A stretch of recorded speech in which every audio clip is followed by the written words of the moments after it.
டிக்டாக்க எப்படியாவது பின்னுக்கு தள்ளி இன்ஸ்டாகிராம டாப்ல கொண்டு வர மெட்டா நிறுவனம் இன்ஃப்ளூயன்சர்களுக்கு எவ்வளவு லட்சங்கள் தராங்க தெரியுமா?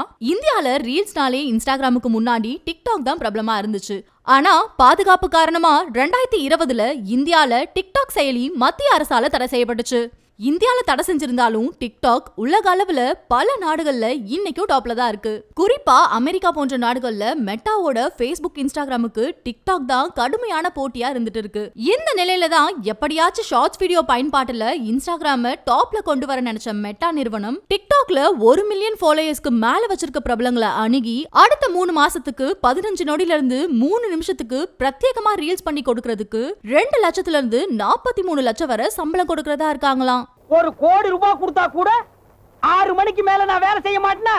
டேய் 30 ரூபாடா, 30 ரூபாய் கொடுத்தா நான் 3 நாளைக்கு கண்ணு முடிச்சு வேலை பார்ப்பேன்டா.